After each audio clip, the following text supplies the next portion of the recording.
నమస్తే YT friends, మేమైతే రీసెంట్గా తిరుపతికి వెళ్ళేసి వచ్చామండి. సో రిటర్న్ వచ్చి తిరుచానూరులో మేము ట్రైన్ ఎక్కాము. ట్రైన్ ఆఫ్టర్నూన్ 3 o'clock అయితే ఎక్కామన్నమాట. మాకు నైట్ 2:30 అలా ఆ టైంలో అయితే మా కింద మిడిల్ బర్త్లో ఒక లేడీస్ పడుకొని ఉన్నారు. సో వాళ్ళది బ్యాగ్ అయితే దొంగతనం చేశారనమాట. ఇతను బాగా కొడుతున్నారు కదా అతనే. సో అతను ఎక్కడ వాళ్ళు వెంటనే వెతుక్కున్నారు, బ్యాగ్ అయితే ఎక్కడ దొరకలేదు.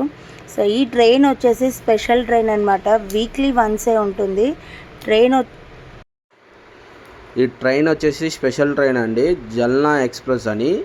ట్రైన్ నెంబర్ వచ్చేసి 17638. సో ఇది తిరుచానూరు నుంచి స్టార్ట్ అయ్యి జల్నా ఎక్స్ప్రెస్ మహారాష్ట్ర నార్త్కి వెళ్తుంది, ఇది మహారాష్ట్రకి.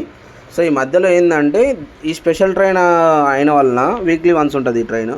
దీంట్లో వచ్చి పోలీస్ గిన ఎవరు లేకుండే. అయితే ఈ సంఘటన జరిగే టైంలో ఏంటంటే టైం వచ్చే దాదాపు 2:30 ఉంటుంది. నల్గొండ క్రాస్ అయ్యాము, నెక్స్ట్ చెర్లపల్లి స్టాప్ ఉంటుంది. ఇతను వచ్చి నల్గొండలో ఎక్కాడంట. పట్టుకున్న తర్వాత అతను ఎక్కడ ఎక్కావేంది ఏ డీటెయిల్ అంటే నేను నల్గొండలో ఎక్కానని డీటెయిల్ చెప్పాడు.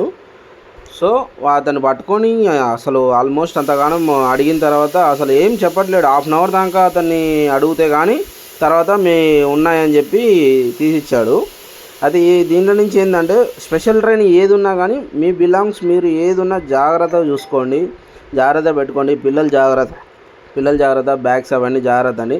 అసలు ఏమాత్రం సైలెంట్గా అందరూ ఆయన మిడ్-నైట్ డీప్ స్లీప్లో ఉంటారు. సో వచ్చి ఏం ఖామోష్గా తీసుకొని వెళ్ళిపోయాడు. సో ఎవరైతే పట్టుకున్నాడో ఆ అబ్బాయి చూశాడంట, అతను వాష్రూమ్ పోతుంటే స్పీడ్గా వెళ్ళిపోతున్నాడంట ఆపోజిట్లో. సో ఇతను వాష్రూమ్ పోయి బయటకు వచ్చేలోపట మేడం ఉండి నా పర్స్ లేదు అది ఇది అంటే తీసుకొని ఇటు వెళ్ళాడని చెప్పి అనగానే సరే వెంటనే ఇద్దరు వెనకతల పోయి పట్టుకున్నారు. పట్టుకున్న తర్వాత ఇతను ఏమంటాడంటే నేను తీసుకోలేదు అది ఇది అంటే అతని ప్యాకెట్లో వచ్చి ఆ మేడం గారిది ఆధార్ కార్డు అవన్నీ దొరికాయి. సో దాని తర్వాత పట్టుకొని వచ్చి గట్టిగా అడిగితే కానీ అతను బిలాంగ్స్ తీసిచ్చాడు. అయితే అప్పటికి వచ్చి పర్సు ఎక్కడో పడేశాడు, కీస్ ఏదో ఉన్నాయంటే అవి పడేశాడు, దాంట్లో డబ్బులు ఏదో ఉన్నాయి తీసుకున్నాడో ఏం తెలియదు. ఫోను ఆధార్ కార్డు మటుకు రికవరీ అయ్యింది. సో తర్వాత ఏంటంటే ఆర్పిఎఫ్ వాళ్ళు మాకు చెర్లపల్లిలో వచ్చారు, అక్కడ సరౌండ్ చేసాము అతన్ని. అది మీరు స్పెషల్ ట్రైన్స్ ఏదైనా ఉంది మీ బిలాంగ్స్ మీరు చాలా జాగ్రత్తగా చూసుకోనండి. ఇలాంటి వాళ్ళు చాలామంది తిరుగుతున్నారు, మీ జాగ్రత్తగా మీరు ఉన్నారని చెప్పి నేను అనుకుంటున్నానండి. Thank you. సో విన్నారు కదా ఫ్రెండ్స్, మా వారైతే చెప్పారు టోటల్గా మీకు డీటెయిల్స్ ఎందుకు కొడుతున్నారు ఏంటి అనేది. సో అసలు అతను తీసుకెళ్ళింది ఏమాత్రం కూడా అసలు మాకు ఎవరికీ తెలియలేదన్నమాట. సో నేను అప్పర్ బర్త్లో ఉన్నాను, బ్యాగ్ పోయిన వాళ్ళు మిడిల్ బర్త్లో ఉన్నారు. సో తన బ్యాగ్ ఎంత ఈజీగా తీసుకెళ్ళిపోయాడో చూడండి. సో ఎవరైనా కూడా ఇలా ట్రావెల్ చేసేవాళ్ళు జాగ్రత్తగా ఉండండి. సో ఇక్కడ వీళ్ళు హెల్ప్ చేయకపోతే తన బ్యాగ్ దొరికేది కాదు. సో ఇక్కడ మీరు కొట్టే అబ్బాయి కానీ వాళ్ళతో పాటు ఇంకొక అబ్బాయి ఉన్నాడు, ఆ అబ్బాయి కానీ పక్కన అంకుల్ కానీ మా వారు కానీ వెళ్ళి వెతకకపోతే మాత్రం వాడు దొరికేవాళ్ళు కాదు. సో లేడీస్ ఒంటరిగా ప్రయాణించే వాళ్ళు మాత్రం జాగ్రత్తగా ఉండండి. సో ఇతన్ని కొడుతున్నాము అని మాత్రం ఎవరు కూడా క్వశ్చన్ చేయకండి. ఆ కొట్టడం వెనుక కూడా కారణం ఉంది. సో కొట్టే వాళ్ళు కూడా ఊరికే ఎవరు కొట్టరు కదా ట్రైన్ ఎక్కినప్పుడు. సో ఆ మేడం ఎంత తల్లడిల్లిందో తన బ్యాగ్ పోయింది అని, తన బాధ చూడలేకనే వాడిని పట్టుకొని మాత్రం ఇలా చేశారు. సో ఎవరు కూడా కొట్టారు ఎందుకు అది మాత్రం క్వశ్చన్ అయితే చేయకండి. సో నెక్స్ట్ టైం ఎవరు ట్రావెల్ చేసినా కూడా జాగ్రత్తగా ఉంటారని మాత్రమే ఈ వీడియో అప్లోడ్ చేస్తున్నాను. Thank you. ఎవరిని ఉద్దేశించి అయితే ఈ వీడియో తీయలేదు.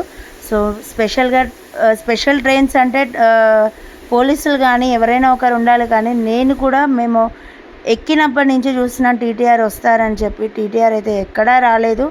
అసలు మేము 700 kilometers తిరుచానూరులో ఎక్కాము. మేము చెర్లపల్లిలో దిగేంత వరకు కూడా చెకింగ్ అనేది టీటీఆర్ అయితే రానేలేదు. మధ్యలో చాలామంది ఎక్కారు దిగారు, వాళ్ళు ఎవరిని కూడా చెక్ చేయడానికి ఎవరు లేరు. పోలీసు వాళ్ళు వన్ టైం మాత్రం తిరిగారు స్టార్టింగ్లో, తర్వాత ఎవ్వరూ రాలేదు. ఎవరు సెక్యూరిటీ అయితే అసలు లేనే లేదు స్పెషల్ ట్రైన్లో.